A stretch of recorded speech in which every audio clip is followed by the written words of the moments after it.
At it again with another video. Thank you all for watching. I greatly appreciate it. So, possible expansion sites for the PWHL, the Professional Women's Hockey League.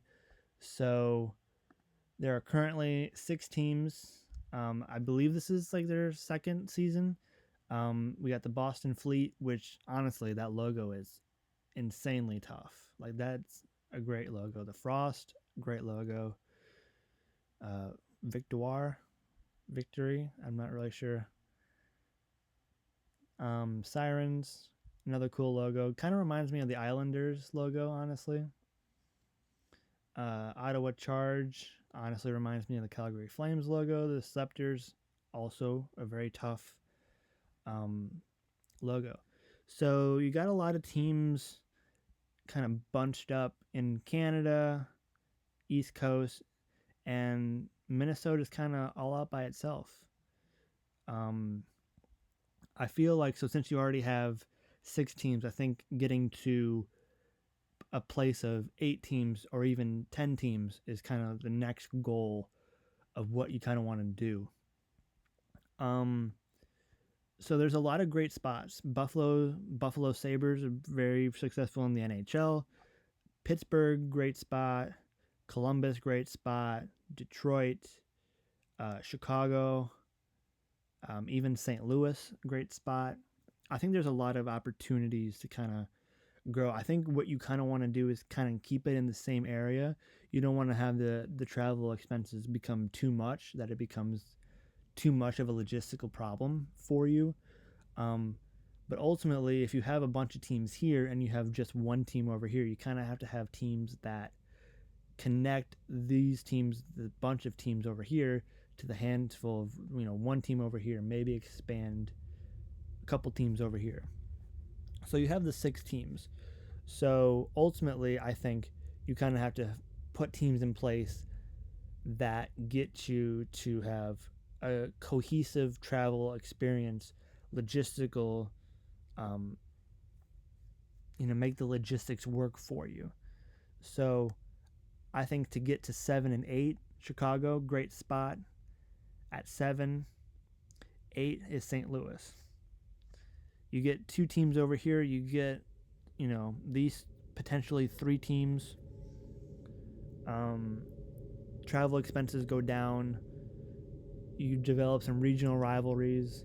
Chicago, great sports city. Blackhawks, super successful historically in the NHL. St. Louis Blues, they've been successful within the past decade or so. 7 and 8, I think Chicago and St. Louis. 9 and 10, I think Columbus or like a Grand Rapids. I think either or would work. You got the Van Andel Arena in Grand Rapids. You got the Little Caesars Arena in Detroit. I think you have some possibilities within Michigan and Ohio. But I'm going to go with Columbus at 7, Pittsburgh at 8. And the reason why I'm doing that is because we have 2 teams over here in Missouri and Illinois, and then Ohio and Pennsylvania. You kind of capture more media markets. Chicago is the number 3 media market in the country. You already have New York, that's number 1. LA is the other big one, but that's way too far out west. You're trying to remain regional. You're trying to remain local within this part of the United States, this part of Canada.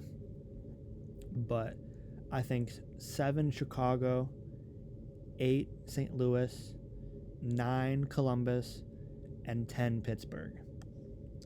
I think you can even also have a team in Michigan. I think that could be a possibility as well for any one of those. Maybe you just do Chicago, Detroit, or Grand Rapids at 7 and 8, Columbus at 9, and Pittsburgh at 10. And then you leave St. Louis for further expansion down the road. So I think either situation would be good, but you kind of have to have teams that fill in this part of the map and ultimately get these teams. you have the teams here that you expand to, and you can connect the team in Minnesota. So I think that would be beneficial. So you got your 6. You expand up to 7 and 8. Expand up to 9 and 10. The league announced the tour, 9 neutral sites: Seattle, Denver, Buffalo, Raleigh, Detroit, St. Louis, Quebec City, Vancouver, Edmonton. So these are kind of cities that I've already talked about. Detroit, expansion possibility. St. Louis. Buffalo is right there. That would be an easy one as well. You develop a Toronto-Buffalo rivalry. That's pretty easy logistically. You have that rivalry already in place. The logistics are super easy. Toronto-Buffalo makes a whole lot of sense. So yeah, that's also a possibility that can be thrown into the mix for potential expansion into the Professional Women's Hockey League, the PWHL. So it's founded 2023, first season coming into their second season. So the Frost won the championship. So the inaugural season, the inaugural championship, Minnesota took the crown. So yeah, I think expansion gives you more markets to look into, more eyeballs drawn to your product, more, TV revenue, streaming revenue. You bring in more advertising revenue. So yeah, I think there's a lot of opportunities to grow. You have 3 in Canada, 3 in the United States. I feel like you kind of have to have a couple more expansion teams to kind of ease travel logistics, the restrictions on that. Minnesota's kind of all out by itself, and you got a couple other teams clumped up in Canada and the East Coast. So a lot of room to grow, a lot of growth opportunities for the Professional Women's Hockey League, or the PWHL. With that, that's the end of the video. Thank you for watching, and I'll see you in the next one. Deuces.